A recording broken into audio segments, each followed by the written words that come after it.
The renowned Stoic philosopher Marcus Aurelius once emphasized the correlation between the quality of our thoughts and the happiness in our lives. Drawing wisdom from his teachings, we recognize how our thoughts shape our reality and well-being, much like the influential impact of the company we keep on our journey. Certain habits, often unnoticed, can subtly veer us away from the Stoic path. Today we'll explore 7 anti-Stoic habits that may lurk within our daily lives and discover ways to reclaim our Stoic mindset and inner peace. Before we delve in, your support in liking this video would be greatly appreciated, aiding in the continued spread of Stoic philosophy. If you haven't subscribed yet, I encourage you to do so and enable notifications to stay updated on future content. Habit 1. Complaining. Expressing dissatisfaction about uncontrollable circumstances parallels a scenario at a picnic where everyone revels in the ambiance, sunshine, and delightful food until sudden clouds gather, dousing rain. While most adapt, finding delight in the change and relishing the rain's aroma, a few let this unforeseen twist mar their day, bemoaning the weather, ill fortune, or ruined attire. This epitomizes the impact of factors beyond our control on our lives. Life akin to weather is capricious. While events remain unpredictable, our reactions are within our domain. Stoicism hinges on discerning and internalizing this dichotomy, what we can alter versus what we cannot. Complaining, especially about what's beyond our grasp, futilely drains our energy and time, perpetuating discontent. In workplaces, we encounter colleagues lamenting decisions by superiors or alterations in company policies instead of adapting. Such constant griping not only diminishes productivity and peace of mind, but fosters a negative atmosphere. To counter this anti-Stoic behavior, heeding the wisdom of Epictetus is vital.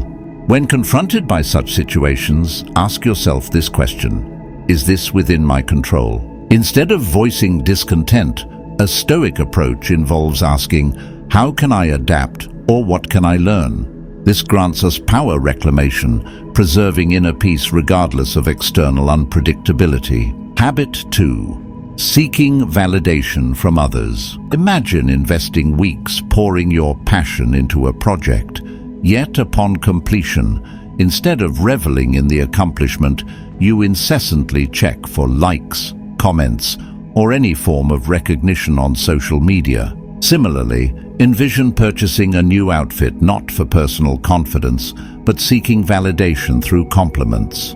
In our digital era, this craving for external validation is intensified, spurred by social media platforms capitalizing on our hunger for affirmation. Consequently, we fall into the pitfall of quantifying our self-worth with metrics like followers, likes, or shares, a fragile foundation for self-esteem. These numbers, transient and influenced by uncontrollable factors, offer an unstable ground. Relying on external validation resembles a seesaw swaying between highs of praise and attention and plunging lows of criticism or neglect. This volatile ride disrupts a consistent sense of self-worth and tranquility. The Stoic path advocates seeking validation internally. Stoicism asserts that self-worth should derive from virtues, actions, and personal growth, rather than the useless opinions of others. As Epictetus wisely noted, it's not events themselves but our reactions that hold significance. Therefore, our worth isn't dictated by external praise or criticism, but by our own assessment of actions and choices. To embody this Stoic principle, when seeking external validation, pause and reflect. Why do I crave this validation? Am I proud of my actions or decisions? If the answer is affirmative, that should suffice. While feedback aids growth, true self-worth stems from within, rooted in actions, intentions, and integrity, rather than the ever-shifting world opinions. Habit 3. Being a slave to your emotions. Imagine being at a family gathering where a relative inadvertently comments on a recent choice you've made, a new job, relationship, or perhaps a lifestyle shift. That comment stings, triggering a whirlwind of emotions, anger, defensiveness, or sadness. In response, you might impulsively retort with hurtful words, creating tension among everyone present. Was that outburst truly the optimal reaction? This scenario exemplifies succumbing to emotions. Emotions in their core aren't inherently good or bad. They're intrinsic human reactions, providing insights into our mental state and perception of surroundings. However, yielding to these emotions unchecked can lead to regrettable decisions and strained relationships. Stoic philosophy underscores the significance of acknowledging emotions without becoming enslaved by them. Marcus Aurelius eloquently states, "You have power over your mind, not outside events. Realize this, and you will find strength."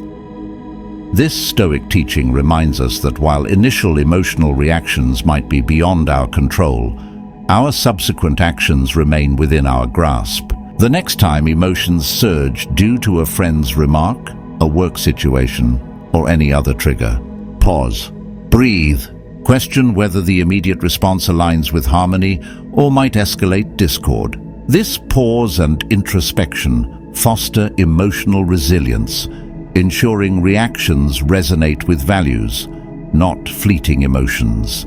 Embracing this Stoic approach enables navigation through life's diverse challenges to reach an equilibrium. It steers actions away from impulsive emotions toward reasoned, thoughtful, and wise responses. Habit 4.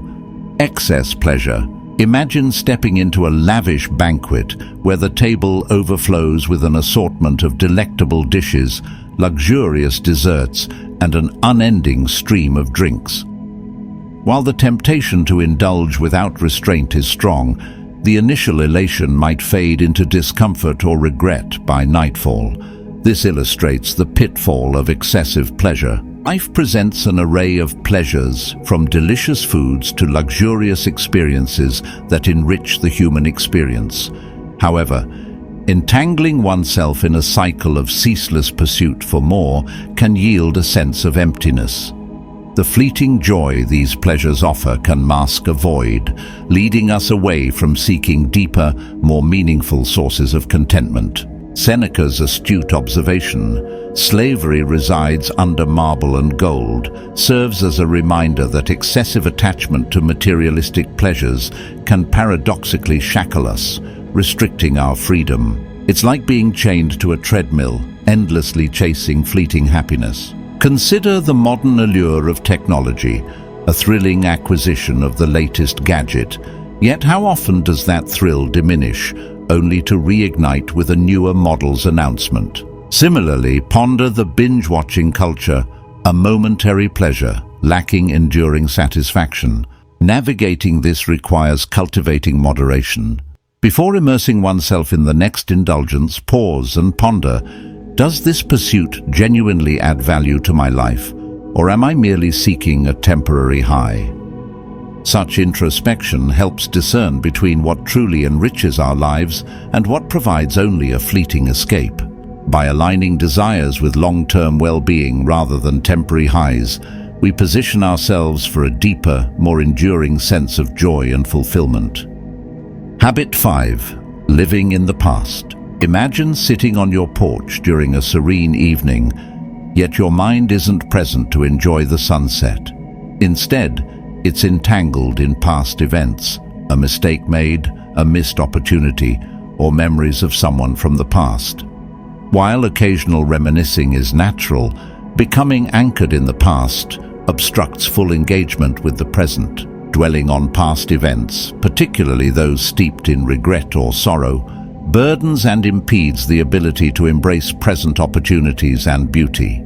Akin to navigating life with a weighty backpack, hindering progress and obstructing the view of opportunities right before you. Each replay of a past event grants it power, occupying valuable mental space that could be better utilized for the present. Epictetus, a distinguished Stoic philosopher, remarked that people are disturbed not by events themselves, but by their perceptions. This suggests that our suffering often arises from our continued focus and interpretation of past events. Consider the story of two old friends reuniting after years. One dwells on missed chances and lost relationships, while the other expresses gratitude for lessons learned, present moments, and excitement for the future. Both experience the passage of time, yet their perspectives starkly differ. To liberate oneself from the chains of the past, cultivating mindfulness is pivotal. When drifting into bygone times, gently redirect attention to the present through grounding activities like meditation, journaling, or simply observing surroundings on a walk. By focusing on the present and viewing each day as a new chapter, one breaks free from past shackles, scripting a brighter, more fulfilling narrative. Habit 6. Obsessing about the future. Imagine yourself on a tranquil beach vacation, waves softly kissing the shore, while a gentle breeze caresses your skin. However, instead of relishing the moment, your thoughts are consumed by worries about an impending work project, financial decisions, or various future uncertainties. While natural to consider and plan for the future, fixating on it excessively can steal the joy of present experiences. Consistently projecting into the future like to gazing at the peak of a vast mountain without appreciating the journey. It's easy to become stuck in what-ifs and hypothetical scenarios. This constant state of future focus breeds anxiety, restlessness, and a sense of being adrift. Marcus Aurelius, the Stoic emperor, penned, "Never let the future disturb you. You will meet it if you have to, with the same weapons of reason which today arm you against the present." This insight emphasizes that excessive worry about the future doesn't alter it, but our actions and preparations in the present can. Consider two students preparing for a major exam. One consumed by anxiety, imagining negative outcomes, while the other focuses on present preparation. Both are aware of the challenge yet to come, however their mental approaches differ significantly. To avoid being ensnared in endless future-focused loops, grounding oneself in the present is essential. When noticing the mind drifting into future anxieties, practice mindfulness exercises like deep breathing or sensory focus to return to the present. While it's prudent to prepare for the future, cherishing the present holds equal importance as it's the only moment truly within our grasp. By maintaining a balanced perspective, acknowledging the future while embracing the present one sets the stage for a more harmonious and fulfilling life journey. Habit 7. Being a perfectionist.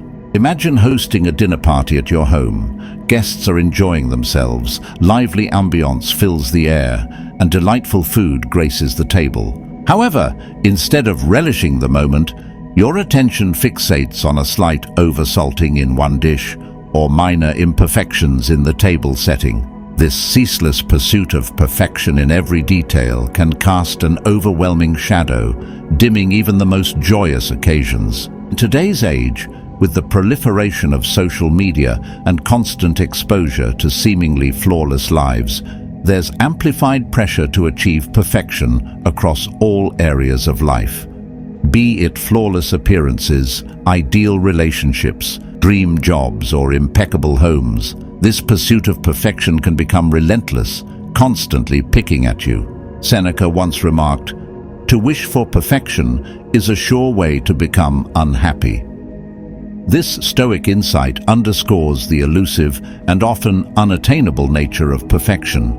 Striving for it can foster perpetual feelings of inadequacy, frustration, and even burnout. Consider a renowned artist working on a masterpiece. If consumed by the pursuit of absolute perfection, they might never complete a single artwork.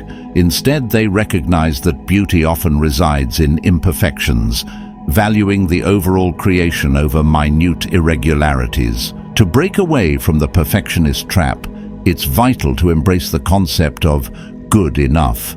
This doesn't imply settling for mediocrity, but rather acknowledging that striving for excellence differs from seeking absolute perfection.